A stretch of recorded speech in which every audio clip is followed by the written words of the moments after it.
recovered alcoholic. Oh, my name is Ted, and I'm a grateful recovered alcoholic. Thanks for having me here, Stephen and our friend Doug. Speaking of Pikeville, Tennessee, in the prison, I've been trying to get the AA back in there.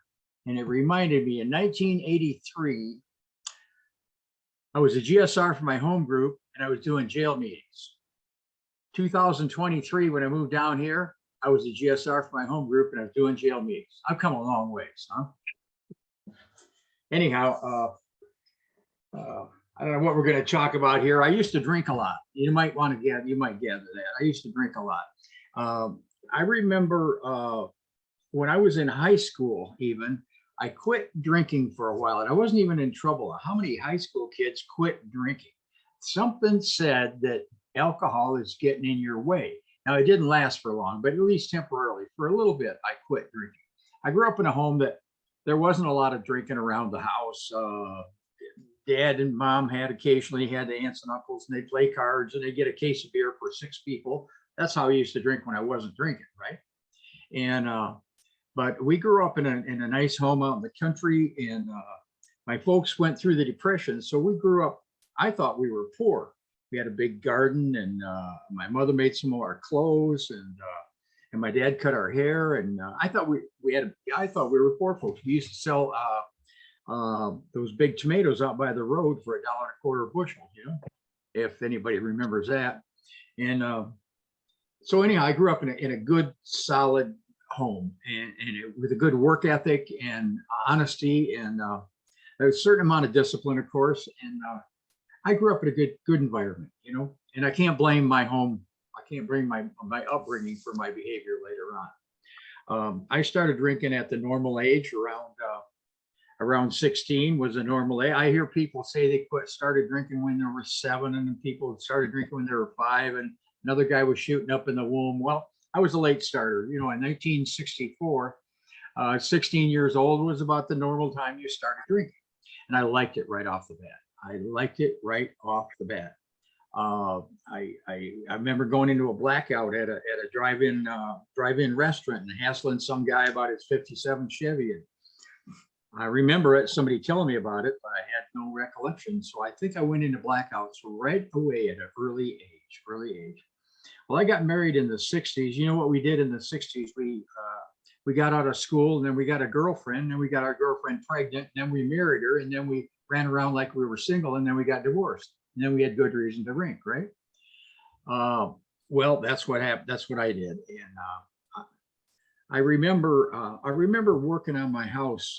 I built a new house for me and my wife and 2 kids, and I was out working in the yard. And I don't know why I remember this day so much, but I was out working in the yard, and it was kind of hot. And I thought, well, I'll go get something to drink. I went over to my truck, got in the truck, didn't go up to the house, didn't tell the wife anything, just drove away into the bar and stayed there till closed the bar up. Now, that's not unusual, but it was unusual for me at the time. I remembered thinking, alcohol has a control over me. Once I take one drink, I can't guarantee with any reliability how much I'll drink, when I'll quit, what'll happen in the meantime. And I found myself, when I came to Alcoholics Anonymous, when I saw the doctor's opinion, I thought, holy cow. Doc Silkworth, for a guy that was not an alcoholic, seemed to understand us better than most of us do ourselves. And men and women drink essentially because they like the effect produced by alcohol. Sensation is so elusive that while they admit it is injurious, they cannot after a time differentiate the true from the false. Their alcoholic's life seems the only normal one. They're restless, irritable, and discontented unless they can again experience a sense of ease and comfort, which comes at once by taking a few drinks. And that was me. I couldn't guarantee with any reliability. It was a matter of either drinking or not drinking. There was no in between. There was no sipping. There was no casual. It was one or the other. Occasionally I would casually, but it was rare. It was rare towards the end. And I got divorced. 2 kids, got divorced.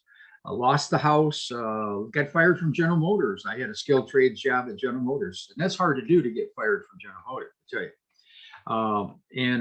I moved to a couple of different towns, to Lansing, Michigan, and different places.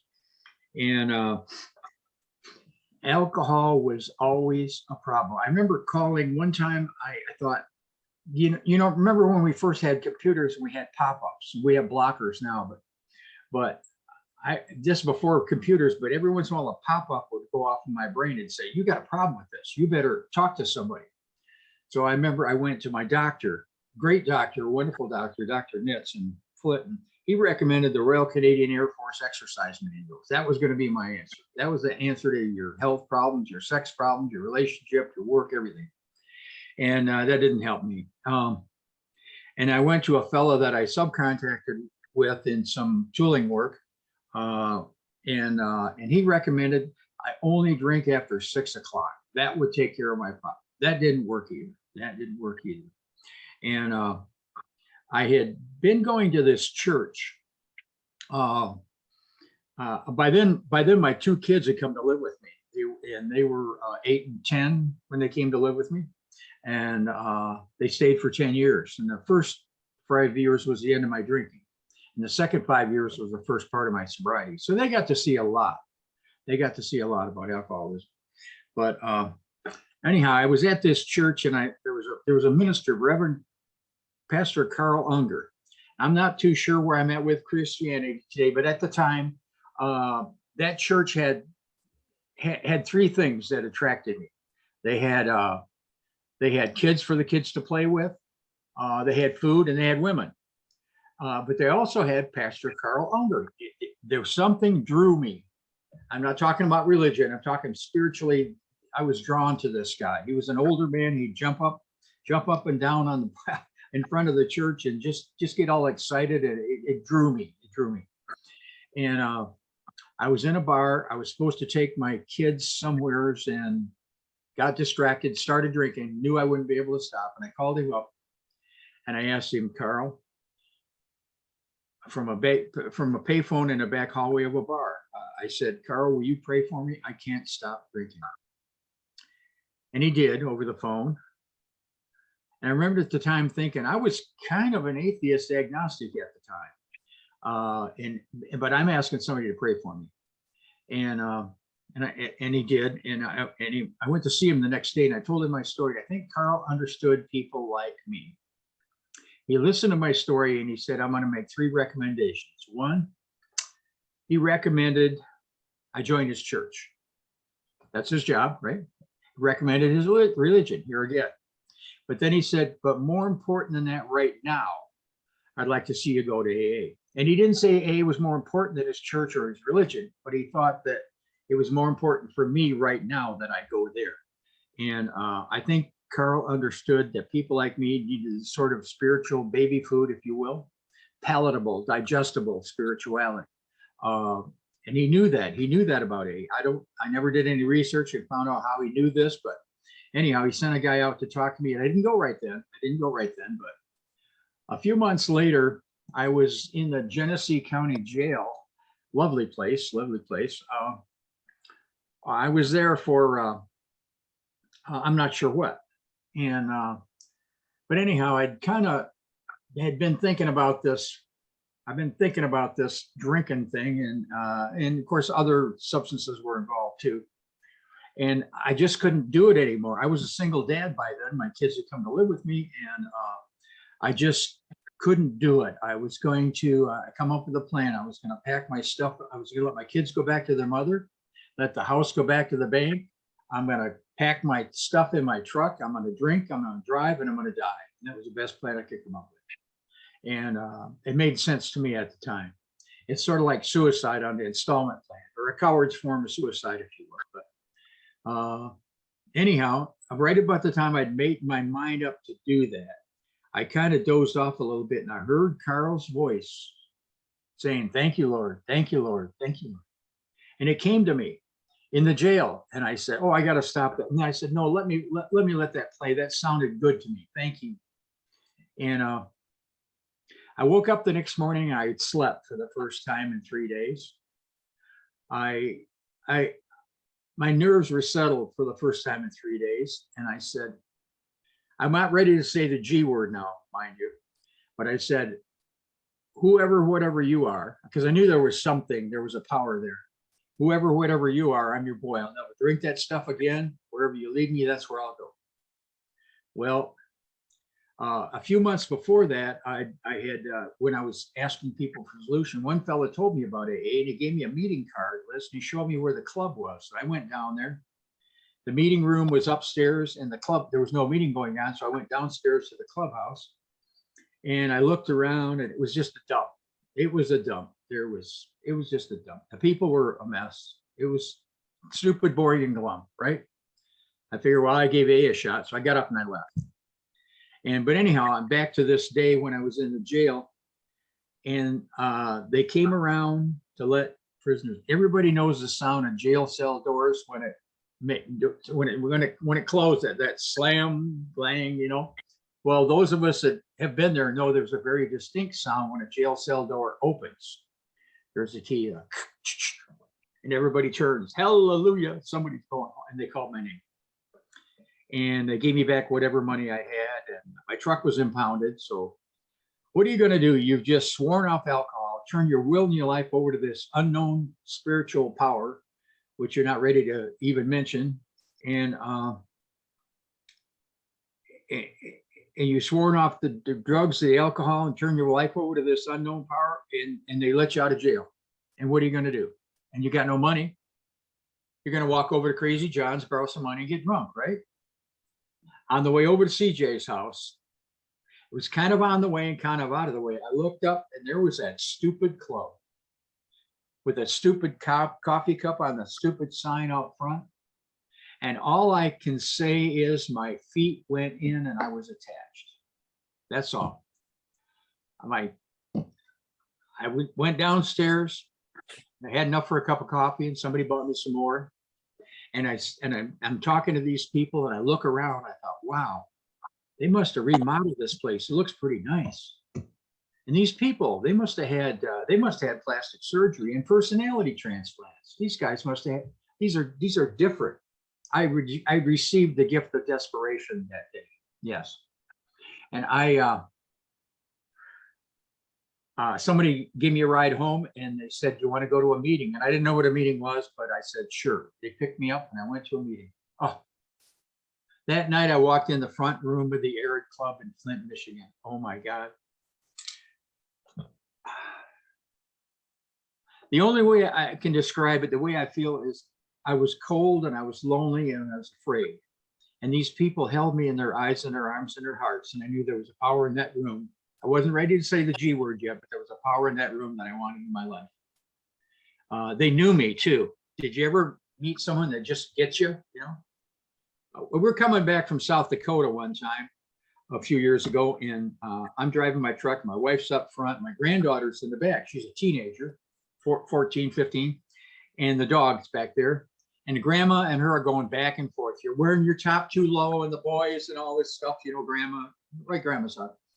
And I pulled into a little store and I walked in to get something to drink. And I went up to the clerk and I said, "How about I work the rest of your shift? You drive these two psycho women back to Michigan?"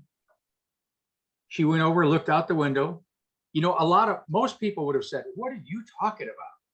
She went over, looked out the window, said, "Nope, you brought him, you take him home." She instantly got me. And that's the way you guys got me when I walked in that front room of the Air Club. It was like I sat down there and 10 minutes later, I was home. I was home. I felt I wasn't going to be I wasn't an alcoholic yet, by the way. When I came to AA, I was not an alcoholic. I was a medium to heavy problem drinker. And after about 6 months without picking up a drink, it became a full-blown alcoholic. There's something on the coffee cups or something off the toilet seat. I don't know, but I got it. And not only that, I was calm, cool, in control, and had all the answers. And today I'm a neurotic, emotional wimp. I don't want to fake AA for that too.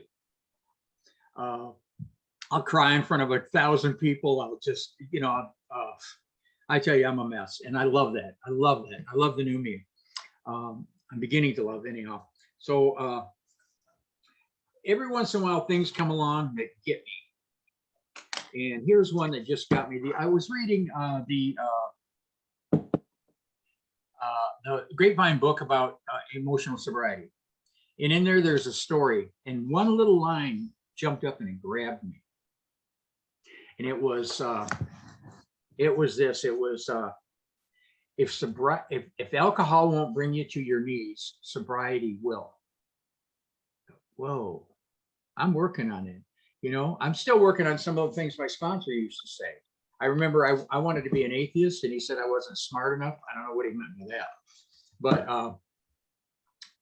I asked him. I said, does this prayer meditation stuff work if you don't believe in God? I thought, oh, great. We'll get into this big philosophical discussion. We'll get out the books and we'll get out the references, and we'll have a no. He stopped. He calmly looked at me and he said, I don't know, Ted, why don't you try?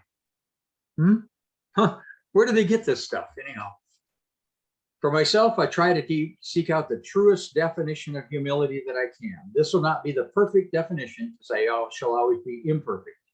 At this writing, I would choose one like this. Absolute humility would consist of a state of complete freedom from myself, freedom from all claims that my defects of character now lay so heavily upon me. Perfect humility would be a full willingness in all times and places to find and to do the will of God. When I meditate upon such a vision, I need not be dismayed, because I shall never attain it, nor need I swell with presumption that one of these days its virtues shall be all mine. I only need to dwell on the vision itself, letting it grow and evermore fill my heart. This done, I can compare it with my last taken personal inventory. Then I get a sane and healthy idea of where I stand on the highway to humility. I see that my journey toward God is scarce begun. And I love this last line. As I thus get down to my right size and stature, my self-concern and importance become amusing. Amusing, you know? Amusing. I was my first inventory. I found some things about myself. I'm judgmental. I'm quick to judge without giving people a chance. And sarcasm. I'll use sarcasm. Several other things. I wrote them down on a piece of paper, step 6, and I carried them around with me. And when I would find myself doing or wanting to do one of these things, I would pull it out and give it a check mark and ask for help with it. That was my step 7. That worked great for me in the early days, and I still do it only up here. And I caught myself doing it not just before I moved down here a couple years ago. I come up to a stop sign, and I think it was a 4-way stop, and somebody was coming the other way. And I don't like these people that wave you through an intersection, right? So maybe it's a control issue, I don't know.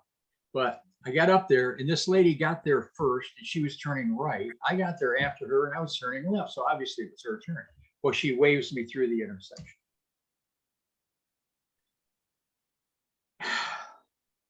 I started screaming. The windows were rolled up. It was cold out, but I'm screaming, "Who do you think you are?" And I'm going on like this, you know, and she pulls around the corner and sheepishly left, I thought. And I pulled over and I started laughing at myself. You goof, you still got it, you know? And, somebody asked me one time, Ted, why are you always making fun of yourself? I said, because there's so much material, you know, we're such goofs. And one of the things that really helped me, I was at East Central Regional Conference, and I needed to introduce Ward Ewing, Reverend Ward Ewing, the Class A trustee, the past chair of the General Service Board, and I didn't know him, so we went aside and had a cup of coffee and talked, and he recommended this book called The Spirituality, and it's not AA, of course, The Spirituality of Imperfection, and there's all kinds of stories about how we can humor ourselves with our lack of perfection. You know, I used to think you're either, you know, I didn't know anything about moderation. I practiced both extremes of most of my defects of character. I've been a people pleaser and I've been a hermit. I've been a miser. I've been a spendthrift. I was rough on the kids where nobody was having any fun. I was letting them get away with too much. I practiced both extremes, and I needed to find a place in the middle. And that's what step 6 and 7 have helped me do. Help me find a place, not exactly in the middle either, because that's another one of my defects, is trying to be perfectly in the middle. No, to be moderate. And it's been a struggle. Recovery, unity, and service. You can become I've been a service junkie at times, where I let I'm being honest here. I let my recovery go. I was so involved that I needed to stop and back up. And that's why I still believe in sponsors. I just lost my sponsor of 40 years last September. 40 years he was my sponsor. Wow. When I got sober, there was 3 guys that I worked with that were in the program. And one was crazy, one was eccentric, and the other one was kind of boring.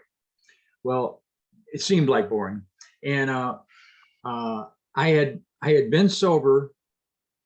I had been not drinking, excuse me. I'd been not drinking for 7 months and went out one 3-day weekend, a big bang, And I walked into that Sunday morning. I thought, I guess I'll go to AA. I don't think it'll help, but I didn't know what else to do. And I walked in that room and I thought, I hope nobody talks to me. And I felt a hand on my shoulder and heard a voice to say, "That's okay, kid. It's going to be all right." I turned around and it was Tom, the guy that was my sponsor for 40. The guy that was boring. He wasn't boring at all. I was being judgmental. I heard that. I was at a meeting one time, and a lady that I respect a lot said, downriver Detroit area, and she said there was a girl there she kept going back out. She said, "I keep hooking up with the wrong people. How do I get with the winners?" And Judy reached over and tapped her on the arm. She said, "Honey, they're the ones that seem boring. They're not, but they seem boring because we're used to the chaos and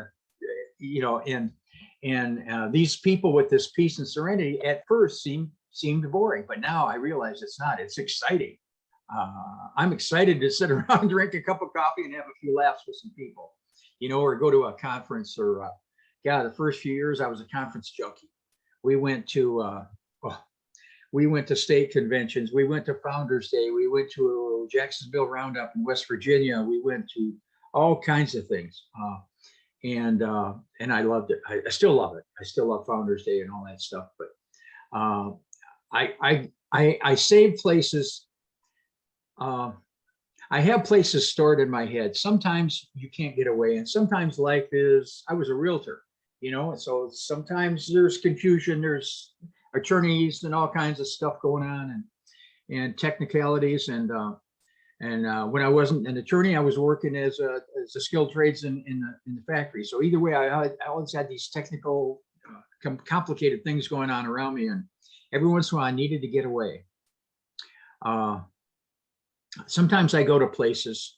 I was in Seattle in 1990 at the International Convention, and Sunday morning when after the speakers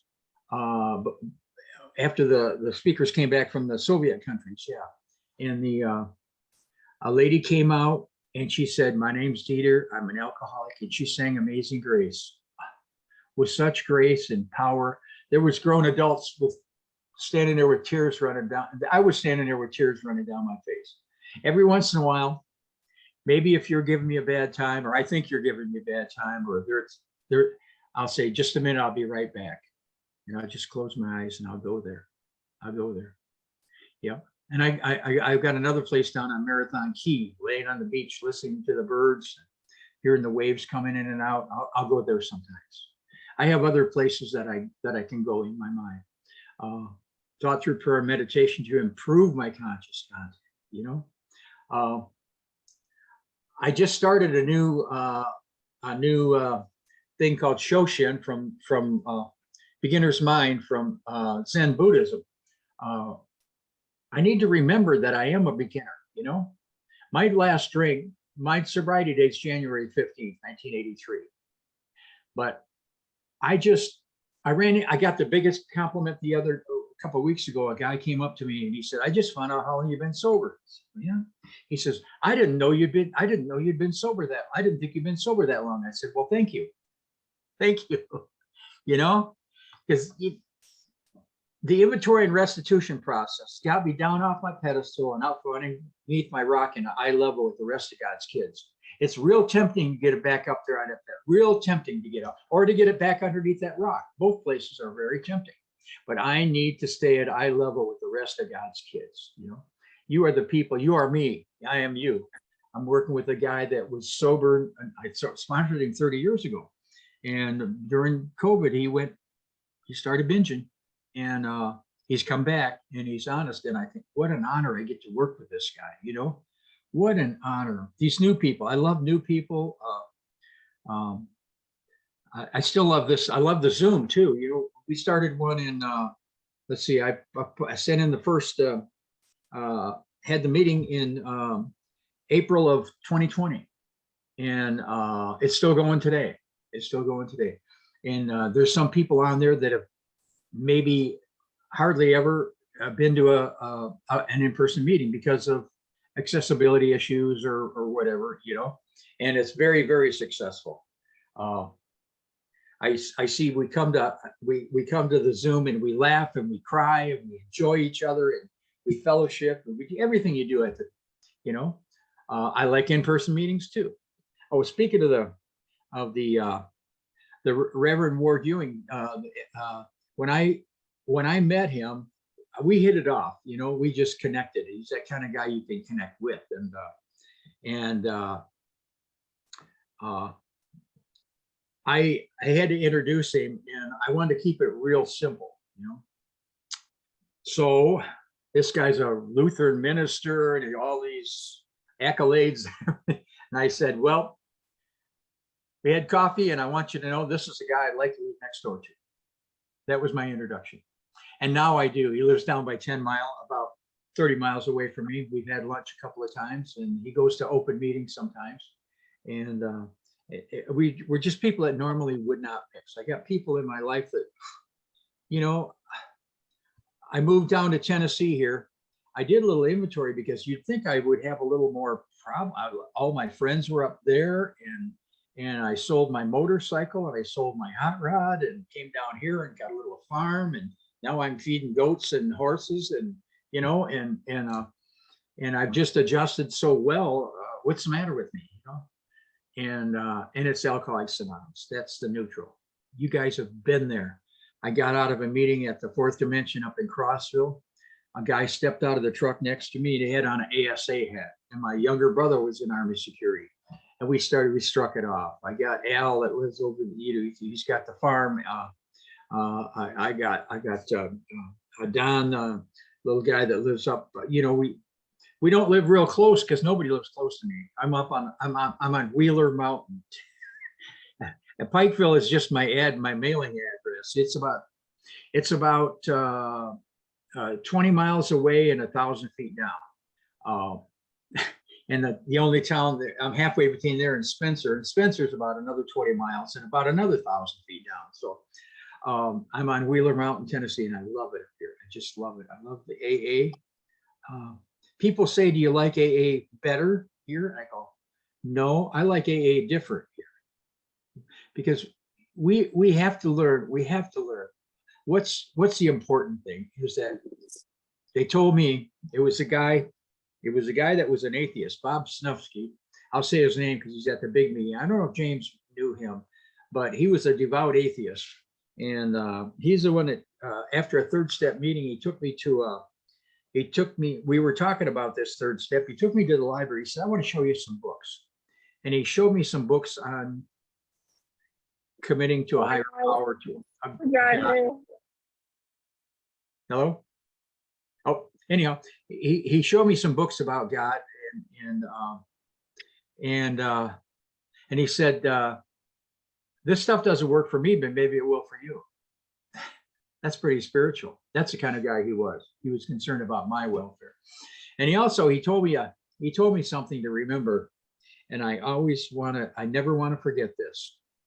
There's a guy or a girl walking out of a liquor store in Kansas City right now that's going to walk up to you and they're going to say, I want to drink and I don't want to drink. And I think I'll kill myself instead. What am I doing here? I'm here studying up. What am I going to say to that guy? Do I have it? Am I ready? Am I ready for that guy? And that guy is there. He has walked into my life before. He probably walked into yours too. Maybe we knew it. Maybe we didn't. I don't know. But I do believe that our primary purpose, and I never ever want to forget that primary purpose. It's not me. I'm probably going to be okay whether I drink or whether I whether I go to AA meetings or not. I don't know. I'm not going to try it because I like the fellowship. I crave the fellowship. Actually, I'm kind of addicted to it, you know. I've been in church meetings, church basements, and clubhouses, union halls all over the world. Walked into a meeting I was going to a meeting in Milan, Italy. I was over there for the company. And I got there and I'm having lunch outside the church at a little restaurant. And I look across the street there and there's a sign on the door. I thought, oh, they're probably setting up for the meeting, you know, the circle and the triangle. So I get up and I walk over there and what I did is I walked in the tail end of an Italian speaking meeting. And I don't speak Italian, but I walked in there and a guy's up at the podium and he's talking. And he's talking about a fighting with a wife and she's throwing her clothes out on the lawn and the police come and they beat him up and they put him in the jail. This guy comes in with this book, you know, and now he's got this fellowship. And I said, I'm getting tears in my eyes. And I didn't understand a word he said, but I understood every word he said. The language of the heart, you know. Of course, they're so expressive in here. And you know, I said, wow, there's no place like home. There's no place like home. And God, what a great thing. I've been fortunate enough to be to international conventions. I've been to roundups and places that guys like me, you know, guys like me. One thing I got nominated to go to become the alternate delegate and then wound up being the delegate for my home area. And I thought, wait a minute, do you guys know who you're dealing with, you know? Until you told me, you took me aside and you told me, look, God doesn't choose the qualified, he qualifies the chosen, you know? So they told me to write down my resume. So I wrote down my resume. I was workshop chairman, District 11 and 12. This is you know, committee, website committee chair, blah, blah, all this other. Wrote it all down. I got to the area assembly. They didn't ask for it. They just had a vote and Ted, you're it, you know? That's what was supposed to happen.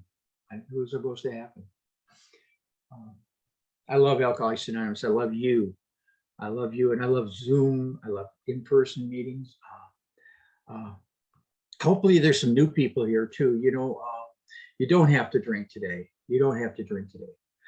Just listen to some of these things and let them soak in. Give them at least 2 to 5 years. You're probably a lot quicker than me. I'm a little slow. But a lot of things didn't soak in right away. But like my sponsor said things like, you got to stop drinking long enough to get sober. I said, huh? What does that mean? Now I get it. Now I get it. Now I get it. Not drinking doesn't mean sober. I tried not drinking without you guys. It was worse than drinking.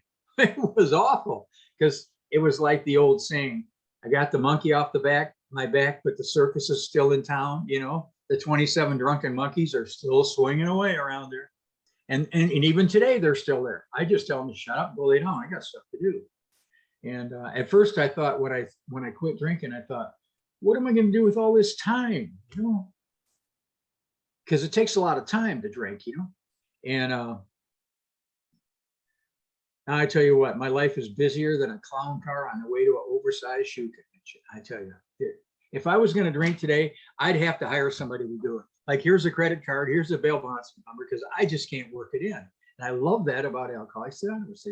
We're putting on a roundup down here at Fall Creek Falls State Park in Pikeville, Tennessee, and we got people from all over the country coming to it.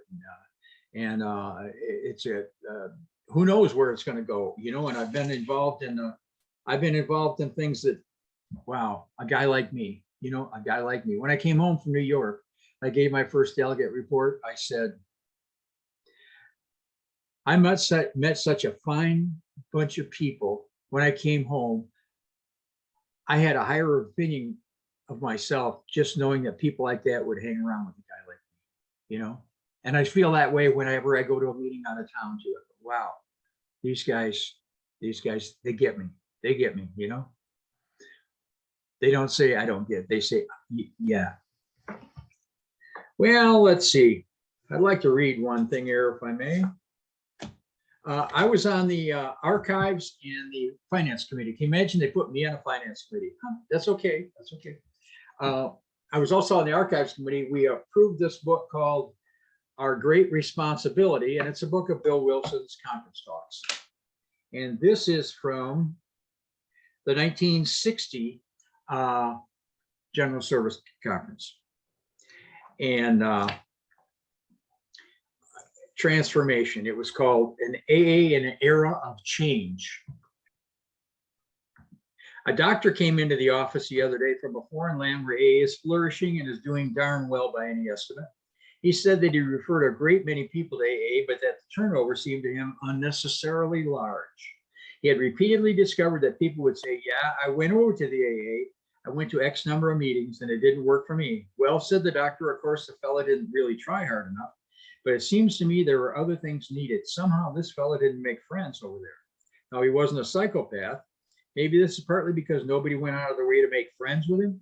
Numbers of these people come back having never heard that Alcoholics Anonymous had 12 steps. Yes. Maybe they heard some drunk stories, saw some people were sober. Sponsorship isn't just a question of a couple of visits and now you're in the group, boys. Loving friendship can be a part of sponsorship. So size is bound to bring complacency. Unless we get increasingly aware of what's going on. This conference, at least we are soon to pass off the scene, believe will be an inspiration that can overcome complacency. Out of it will come a better communication with our friends and through every possible medium to an increasing segment of the people we haven't reached. I have a profound confidence in the future of this conference as an instrument guaranteeing our unity and our functioning. I'm not too good in AA in the spiritual sense. A lot of people have done a lot better. Most of my life in the last 15 or 20 years has been an effort to figure out, God knows with plenty of help, how this tap function can be anchored to this movement and how to keep the cupola on the old AA barn so she just can't blow off. So I'm looking to you with utter confidence, you and your successors, to keep that old cupola on there. Yes, it's been 25 years. Our trusteeship is 22 years old. You are 10 years old. My friends, the future belongs to you. Thank you for coming in and listening to me tonight.